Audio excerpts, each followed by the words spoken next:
Təəssüf ki, valideynlər bəzən xoşbəxtliyi yaxşı təhsildə axtarırlar, yaxud intellektual tərbiyədə axtarırlar. Ona savad, bilik verməklə bərabər onu düzgün böyütmək lazım, düzgün tərbiyə etmək lazım, milli mənəvi dəyərlərimizi ona aşılamaq lazım. Ümumiyyətlə, dəyər, mənəviyyat modern dünyanın gündəmindən çıxmışdır. Milli mənəvi dəyərlər qorunmasa, həmin xalqın gələcəyindən danışmaq problemlidir. Gənclərin ən çox mühakimə etdiyi, barəsində şübhəyə düşdüyü mövzu din və əxlaqdır. Ona təsir edən qüvvələr hansılar?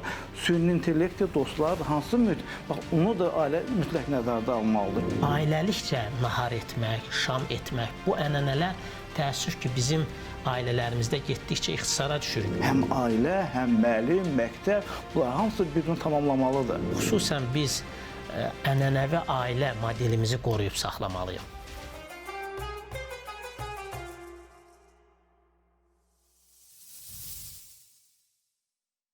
Salam, hörmətli tamaşaçılar. İmam verilişinin növbəti buraxılışı efirdədir. Bugün müasir gənclik və mənəvi problemlər mövzusunu müzakirə edəcəyik. Qonağımız Azərbaycan Milli Elmlər Akademiyası Fəlsəfə və Sosiologiya İnstitutunun əməkdaşı, fəlsəfə doktoru, dosent Zeynəddin Şabanovdur. Zeynəddin müəllim, xoş gəlmisiniz. Çox sağ olun, təşəkkür edirəm. Zeynəddin müəllim, müasir dövrdə gənclərin maddi güzaranı, təhsili və iş imkanları əvvəlki dövrlərlə müqayisədə daha yaxşı görünür. Müasir gənclər təhsil alırlar. Müasir gənclər abad evlərdə yaşayırlar. Müasir gənclər yüksək məvacibli işlə təmin olunur. Buna baxmayaraq biz onlarda daxili bir narahatlığın da, yaxud xoşbəxtliklə bağlı böhranı xatırladan psixoloji təlatümlərin də şahidi oluruq. Necə edək ki, biz həm təhsilli, savadlı, işlə təmin olunmuş gənclərə sahib olaq, həm də bu gənclərin mənəvi dünyası, psixologiyası qənaətbəxş olsun. Bugün bu təzadın kökündə nə dayanır? Bugünkü dövrdə müasir gəncliyin böhran keçirdiyi, yaxud müasir gəncliyin əziyyət çəkdiyi əsas mənəvi böhran kimi, yaxud problem kimi siz nəyi görürsünüz? Bu məsələyə aydınlıq gətirməyinizi istəyərdim. Deməli, insan həyatında ən böyük dəyər azadlıqdır. Amma azadlıq özü də bir çərçivədədir. Allah Teala bu çərçivə içərisində insana fəaliyyət azadlığı verib, eyni zamanda ağıl verib. Mən sizə ağıl verdim və fəaliyyət azadlığı verdim və ağlınıza görə fəaliyyət göstərməlisiniz. Fəaliyyət göstərəndə, hərəkət eləndə də qarşıya bir məqsəd qoyulmalıdır. Əgər məqsəd yönlü fəaliyyət yoxdursa, bu insanın həyatından danışmağa dəyməz. Onun marağı və məqsədi olmalıdır.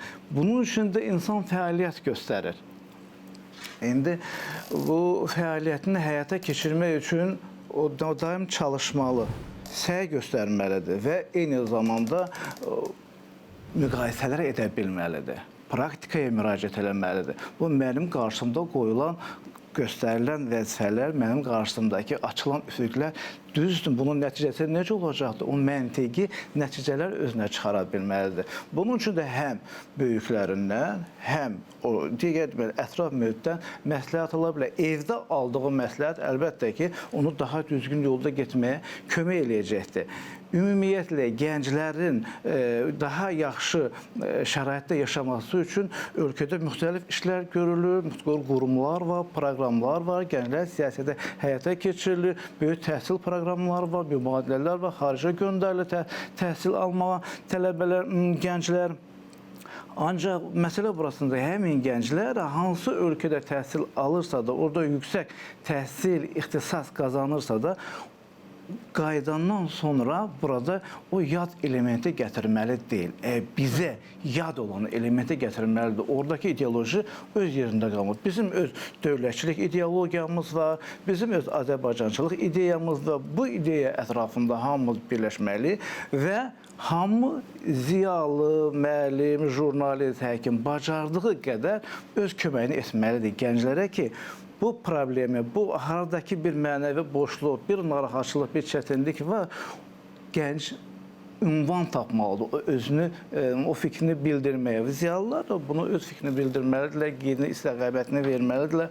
Onları o problemlərdən uzaqlaşdırmağa çalışmalıdırlar və o yollarını göstərməlidirlər. Xoşbəxtlik məşhur şeirdə deyildiyi kimi onun qafiyyəsini tapmaq da çətindir. Amma özü xoşbəxtlik özü çətindir, onu anlayılmaq. Eləsi üçün xoşbəxtlik ola bilər ki, o mütləq mənada xoşbəxtlikdir. Eləsi üçün o, onun üçün nisbi xoşbəxtlik ola bilər. Necə deyirlər, birinə saray dar gəlir, birisinə bir oda gərək. Yəni ki, mütləq mənada xoşbəxtlik olmada bilər. Ona görə də çalışmaq lazım, ən düzgün seçim etmək lazım. Seçim etmək qarşılığa qoyulan vəzifələrdə ən mühüm vəzifələrdən birisidir gənclər qarşısında. Zeynəb müəllim, xoşbəxtlikdən danışdıq. Əlbəttə, hər bir valideyn istəyir ki, övladı xoşbəxt olsun. Bunun üçün hələ kiçik yaşlarından onun üçün yaxşı uşaq bağçası tapır, yaxud onu yaxşı təhsilin verildiyi liseyə, yaxud orta məktəbinə qoyur və çalışır ki, uşaq yaxşı təhsil alsın. Və təəssüf ki, valideynlər bəzən xoşbəxtliyi yaxşı təhsildə axtarırlar, yaxud intellektual tərbiyədə axtarırlar və onlar mənəvi tərbiyəni unudurlar. Fikrimizcə, mənəvi tərbiyə ümumi tərbiyə işində ixtisara salınmamalıdır. Uşaqların biliklərə, intellektual inkişafa nə qədər ehtiyacı varsa, eyni zamanda dəyərlərə, habelə mənəvi tərbiyəyə də ehtiyacları vardır. Elə bilirəm ki, biz ailə daxilində intellektual tərbiyə ilə mənəvi tərbiyəni vəhdətdə götürə bilsək, əlbəttə ki, gələcəkdə savadlı uşaqlarla yanaşı, həm də psixikası zəngin, mənəviyyatca ali fərdlərin də yetişməsinə səbəb olacağıq. Biz indiki dövrdə qlobal proseslərin cərəyan etdiyinin şahidi oluruq. Bugün gənclərimizin daha çox vaxt keçirdiyi məkan virtual aləmdir. Virtual aləmin özünə məxsus qanunları var. Və bu qaydalar çox təəssüf ki, real qaydalardan çox gənclərimizə təsir göstərir və gənclərimiz xüsusən filtrdən keçməmiş informasiyanın təsirində qalırlar. Filtrdən keçməmiş informasiya nədir? Bizim dəyərlərimizə, bizim kimliyimizə, mentalitetimizə zid informasiyadır. Və əlbəttə ki, biz bu cür informasiyanın qarşısını ala bilmirik, çünki internet azad məkandır. Amma elə etməliyik ki, bizim övladlarımız da, gənclərimiz də filtrdən keçməmiş informasiyanın dağıdıcı təsirindən qorunsun. Biz nə etməliyik? Gənclərimizdə o filtrdən keçməmiş informasiya qarşısında dayanmaq üçün necə bir immunitet formalaşdırmalıyıq? Çox gözəl sualdır. Mənəvi tərbiyə əsas məsələlərdən birisidir. Mənəvi tərbiyənin əsasında da milli mənəvi dəyərlərin qorunub saxlanması durur.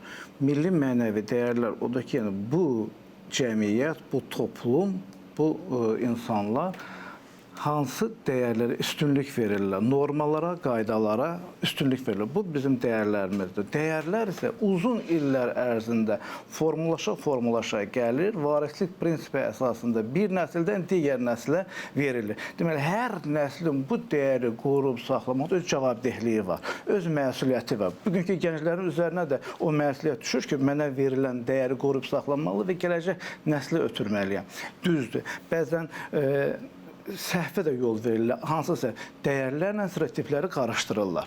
Dəyərlər üstünlük verilən normallardır. Stereotiplər isə yanlış təsəvvürlərdir.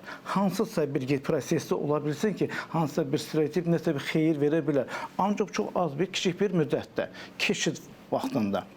Bunu tabi dəyər kimi qiymətləndirmək və qiymətləndirə onlar səhv eləyirlər və belə gənclər də səhv fikrəyə düşürlər. Bunu belə dəyər kimi götürərək bir çox bəzi hallarda deməli uzaqlaşma, özündən uzaqlaşma baş verir. Tənhalığa, yəni uzaqlaşmaya gətirib çıxarır. Bunun qarşısını almaq üçün əlbəttə ki, böyük işlər aparmalıdır. Bəli, tamamilə doğru. Evdən, ailədən, uşaq bağçasından, ali məktəbdən və əmək kollektivindən. Evet. Hər yerdə bu iş aparılmalıdır ki, bizim bu dəyərlərimiz var. Ziyalıların üzərinə böyük iş düşür, bu işi görmək, çatdırmaqda. Belə sizin kimi televiziyaların, kanalların üzərinə böyük iş düşür. Qeyri-hökumət təşkilatları böyük iş aparmalıdır bu sayədə. Tək ki, bu problem bizə yad olan elementlər, bizim milli mədəni təfəkkürümüzdən keçə bilməyən elementlər bizə daxil olmasın. Bəşəri dəyərlər var. Onlar məsələn bizə baxırıq, qəbul edirik. Əgər bizə uyğun gəlirsə, mədəniyyətimizə uyğun gəlirsə, tətbiq etmək olar. Yox, bütün təfəkkür süzgəcindən keçmədisə, o deməli tarixin arxivinə verilməlidir, kənarlaşdırılmalıdır. Biz bu gənclərimizi qorunmalıyıq. O saflığı qorunmalıyıq. Ümumiyyətlə bu dəyərlər, bu mədəniyyət öz inkişafında 3 mərhələdən keçir. Birincisi deyək ki, inkulturasiyada, yəni elə bir mərhələdir ki, burada heç kənardan heç bir yad elementi yaxşı da olsa yad elementi qəbul eləmir. Bu bəzi xalqlarda, bəzi ola bilər qəbilələrdə indiyə kimi qalan onlarda ola bilər. Akkulturasiya mərhələsidir ki, akkulturasiyada öz mədəniyyətin var, öz dəyərlərin var, qoruyursan, saxlayırsan, inkişaf etdirirsən, ancaq kənardan da gələn bəşəri mədəniyyətləri qəbul edirsən, özünküləşdirirsən və deməli, birlikdə cəmiyyət davamlı şəkildə inkişaf edir. Bir də var, ən təhlükəlisi assimilyasiyadır. Assimilyasiya gələn yad mədəni elementlərin içərisində bir xalqın mədəniyyətin, dəyərlərinin əriməsidir. Bu ən təhlükəli məsələ və bundan qorunmaq üçün çalışmaq lazımdır. Bundan qorunmaq üçün həm ziyalılarımız, həm yazarlarımız, həm şairlərimiz hamısı elə əsərlərlə çıxış etməlidir ki, hər bir yerdə, hər bir kəs öz mövqeyindən, tutduğu mövqeyindən asılı olan dəyərlərimiz aşınmasın. Bunu qoruyub saxlamaq lazım. Çünki mədəniyyət məsələsi Hüseyn Caviddən gələn onu cəmiyyəti saxlayan odur. Milli mənəvi dəyərlər qorunmasa həmin xalqın gələcəyindən danışmaq da problemlidir. Siz haqlı olaraq qeyd elədiniz ki, hər kəsin öhdəsinə milli mənəvi dəyərləri qorumaq düşür. Əlbəttə, yad dəyərlər qarşısında biz gənclərimizi qorumaq üçün hələ kiçik yaşlarından onlarda mənəvi əxlaqi immunitet formalaşdırmalıyıq və fikrimcə uşaqların bu sayaq tərbiyəsində ən böyük məsuliyyəti ailə daşıyır. Çox təəssüf ki, bugün mənəvi dəyərlərin aşılandığı institutlara, məktəblərə, universitetlərə rast gələ bilmirik. Ümumiyyətlə, dəyər, mənəviyyat modern dünyanın gündəmindən çıxmışdır. Bugün insanlar daha çox biznes əsaslı təhsilə üstünlük verirlər və yeganə qala, son qala ailədir. Dəyərlərin aşılandığı yeganə məkan ailədir və ailə öz gücünü qoruyub saxlamalıdır. Və mənəviyyat qarşısında biz məsuliyyət daşıyırıq, biz valideynlər məsuliyyət daşıyırıq. Az yaşlı uşaqlarımıza həya və məsuliyyət şuurunu aşılamaqla bir çox dağıdıcı proseslərin qarşısını ala bilərik. Çünki bugün çox təəssüf ki, gənclərin beyninin yuyulması prosesi artıq getmir. Onların daxili dünyalarının bayaqlaşdırılması prosesi gedir. Və siz yeniyetmələrdən danışdınız və dediniz ki, yeniyetmələr dəyərlərin qorunub saxlanılmasında böyük məsuliyyət altındadırlar. Zeynəddin müəllim, yeniyetməlik biz bilirik ki, elə bir mərhələdir ki, bu dövrdə gənclər uşaqlıqlarında onlarda formalaşan bir çox qəliblərə üsyan edirlər. Çünki özünü mühakimə şuuru formalaşır. Əlbəttə ki, bu mərhələdə gənclərin ən çox mühakimə etdiyi, barəsində şübhəyə düşdüyü mövzu din və əxlaqdır. Müəyyən dəyərlərdir, ənənələrdir. Sizcə, bax, gənclərin düşdüyü o şübhəyə, gənclərin din və əxlaqla əlaqədar verdiyi suallara münasibətdə valideynlər nə etməlidirlər? Valideynlər gənclərə yeniyetməlik dövründə əxlaqın, mənəviyyatın, dinin, inancın qorunması üçün gənclərdə hansı üsullardan istifadə edə bilərlər?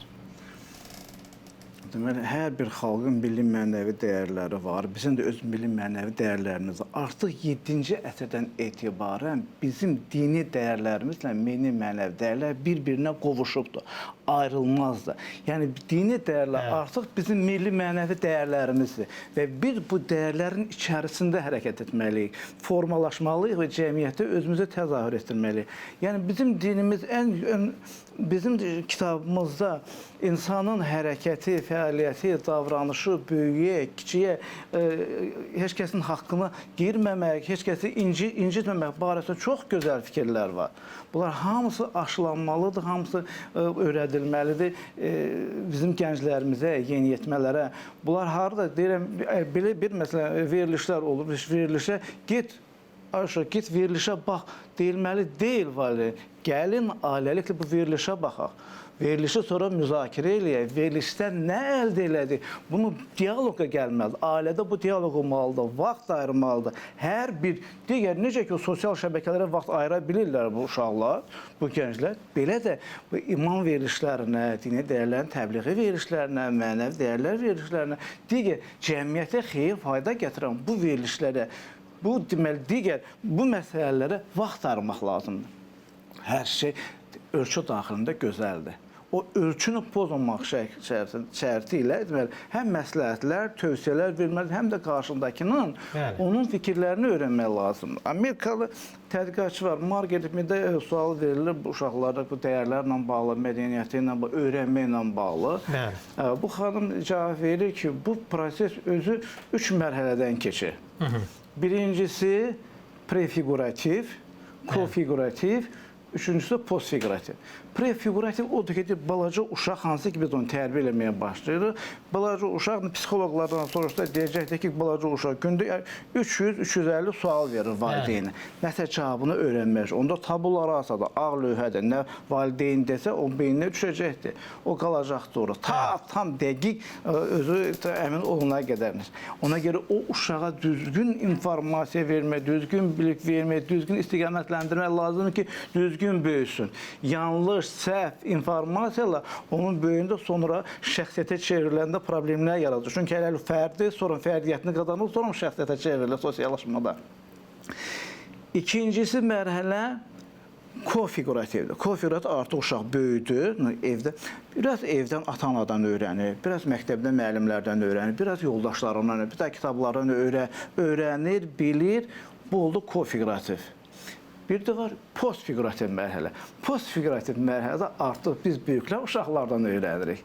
Gəncləri, bax, biz indi həmin mərhələdəyik. Demək olar ki, bu texnologiyaların, texnikanın, bu smartfonların, digər bu süni intellektin cəmiyyətə daxil olması nəticəsində artıq biz müəyyən orta yaşlı nəsil, cavanlardan, gənclərdən çox şey öyrənməyə üçün məcburuq. Çünki onlar artıq bəzi bu texnologiyanın dilini daha yaxşı bilirlər, bizdən daha yaxşı bilirlər.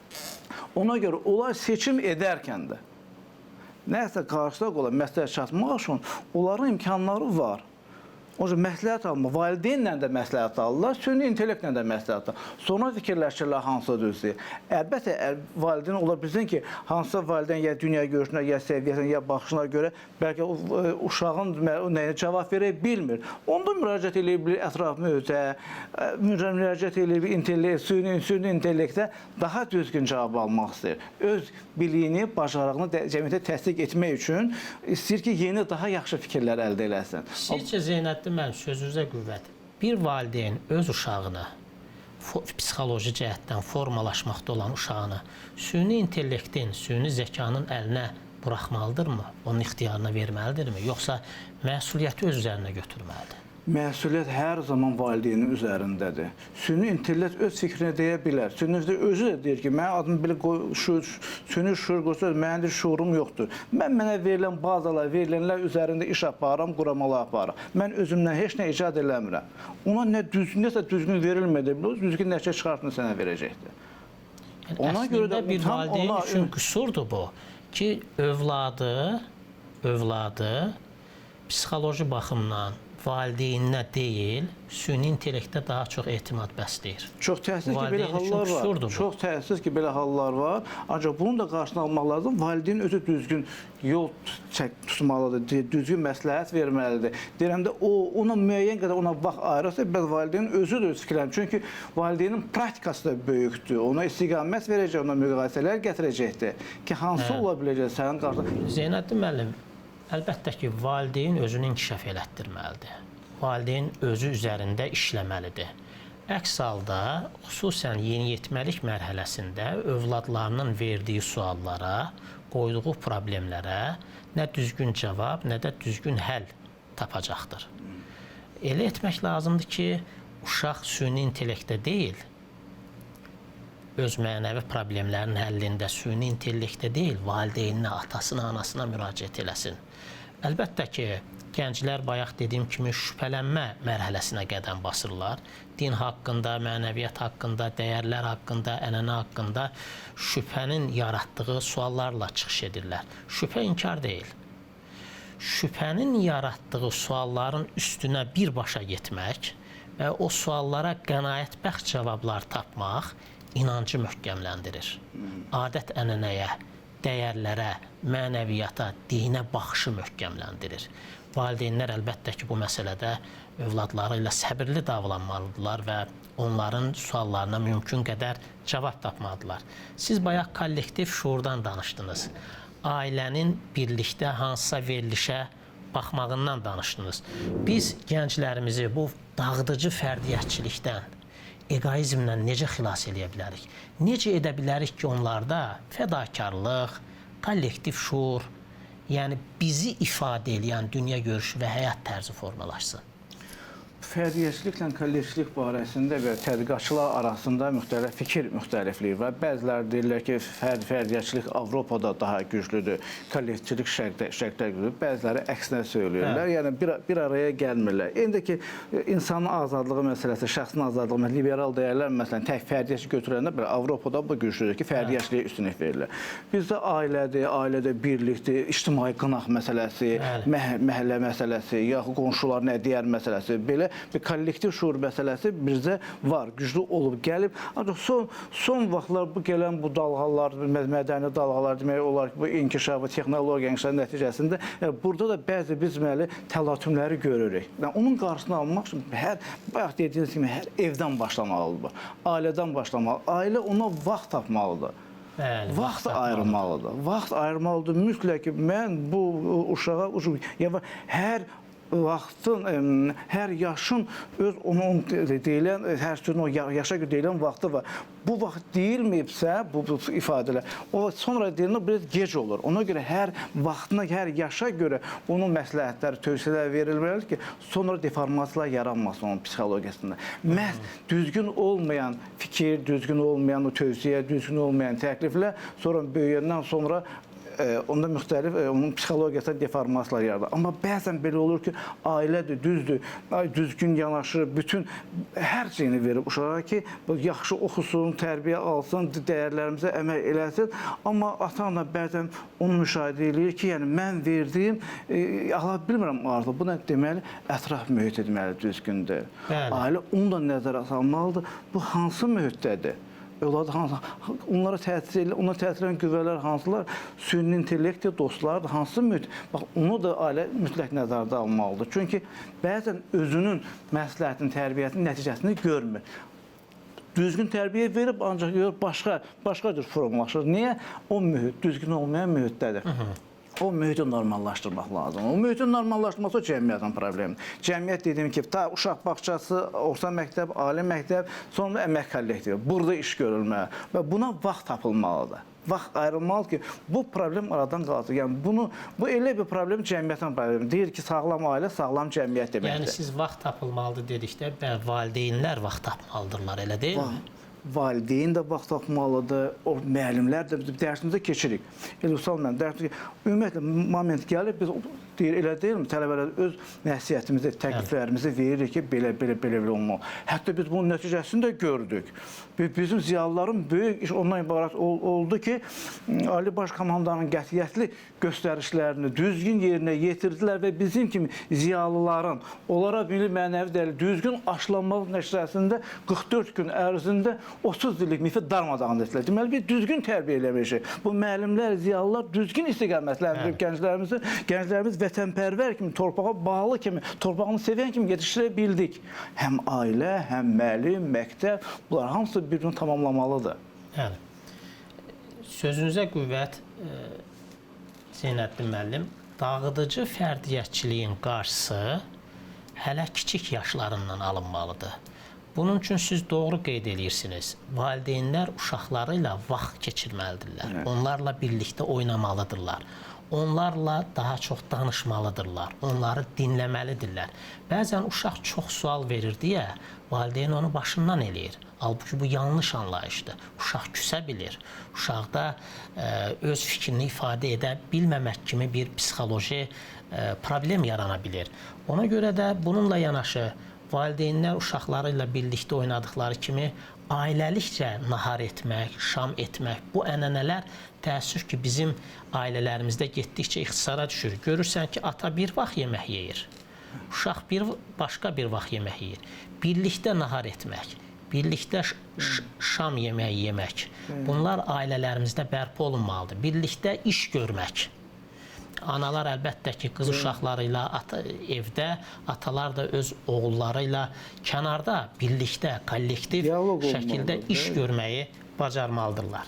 Həm də ki, ailədə uşaqlar arasında ayrı seçkilik etməməlidirlər valideynlər. Biraz səhvlərdən birisi odur ki, bəzən cinsinə görə ayrı seçkilik edirlər, oğluna başqa uşağın özünə qapanmasına gətirib çıxara bilir bu. Bu səhvdir, ölməz, ayrı seçkilik etmək olmaz övladlar arasında. Zeynəddin müəllim, bu qlobal müstəvidə əlbəttə ki, mədəniyyətlər bir-birinə inteqrasiya edir. Çox təəssüf ki, burada mədəniyyətlərin inteqrasiyasından daha çox, daha güclü mədəniyyətlərin başqa mədəniyyətləri udması prosesi gedir.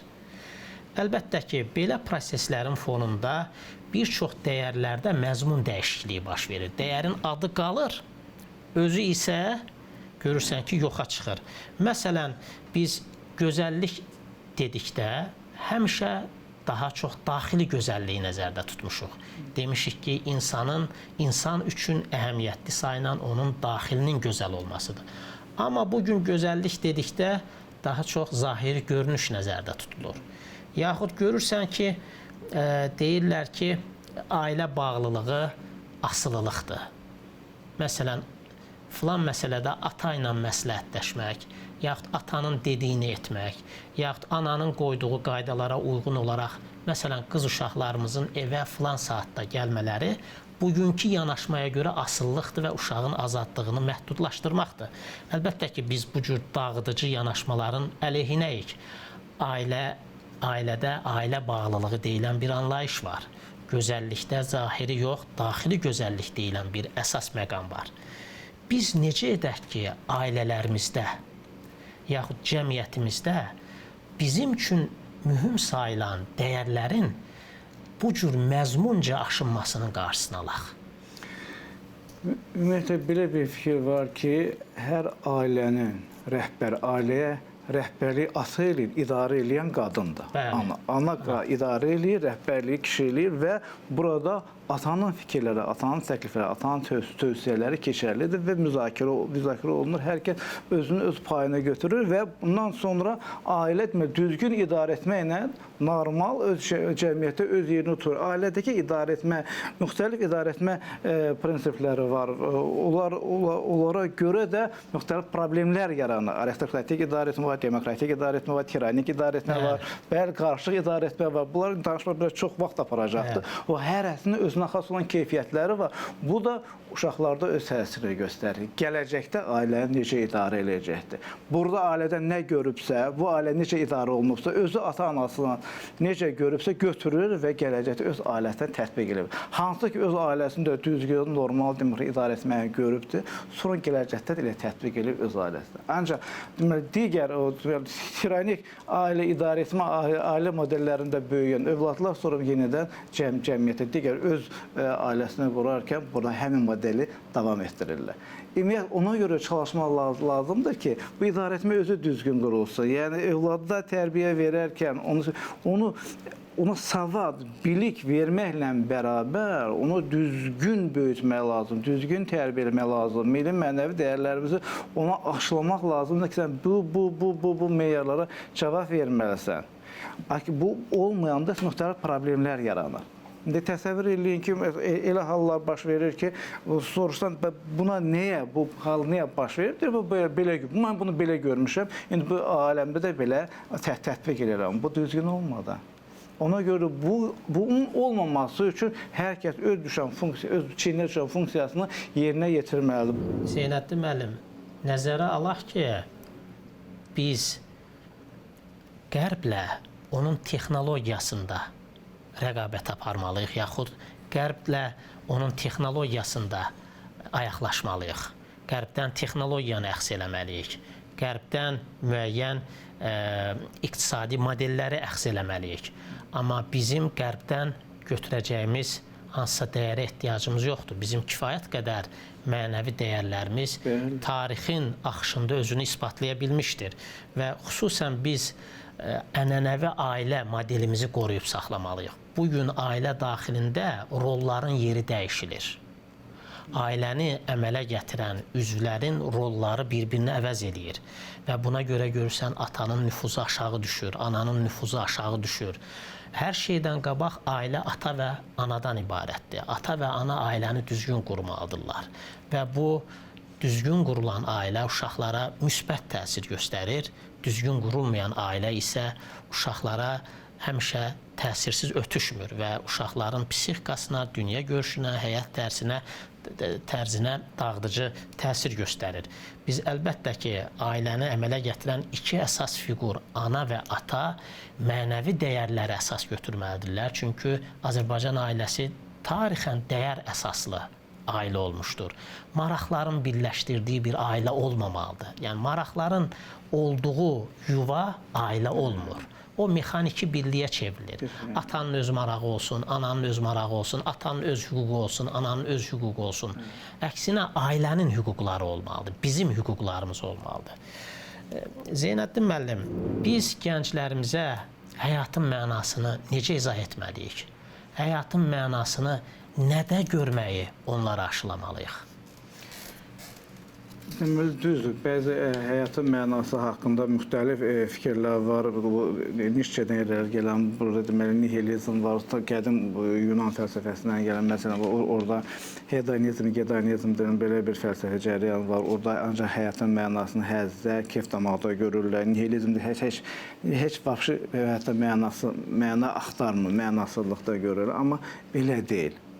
Həyatın mənasını insanlar özləri öz həyatın qarşısına qoyduğu məqsədlə deməli tamamlamalıdırlar ki, mənim həyatda öz məqsədim olmalıdır.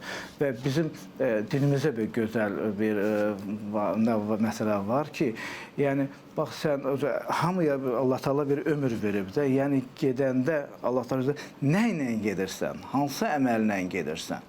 Yəni sən ancaq özün üçün yaşadın, özün üçün qurdun, özün üçün yaratdın, yox. Ətrafı da fikirləşməlisən, qonşunu da fikirləşməlisən, yetimi də fikirləşməlisən, sənə ehtiyacı olanı da hamıya kimi o empatiya ilə özünü onun yerinə qoya bilməlisən. Biz digər canlılardan fərqlənir, şuurlu olmağımızla bağlı.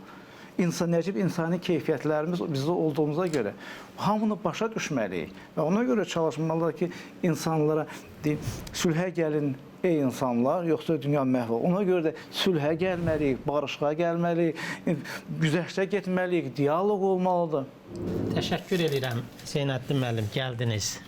Öz maraqlı cavablarınızla. Mən təşəkkür edirəm sizə, sağ olun. Səmərəli, maraqlı, faydalı bir verilişin ərsəyə gəlməsində iştirak elədiniz. Minnətdaram. Bizə həm savadlı, həm intellektual, həm bacarıqlı, həm də əxlaqlı, mənəviyyatlı gənclər lazımdır. Bunun üçün təhsili və mənəviyyatı, əxlaqi tərbiyəni vəhdətdə götürməliyik. Əlbəttə, bu məsələdə ailələrin öhdəsinə böyük vəzifə düşür. onlar öz uşaqlarına yaxşı təhsil verdikləri kimi mənəvi tərbiyəni, əxlaqi dəyərlərin aşılanmasını da unutmamalıdırlar.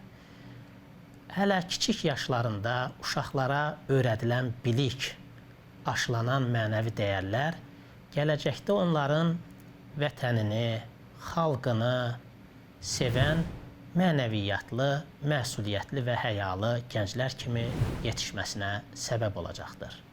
Allaha əmanət olun.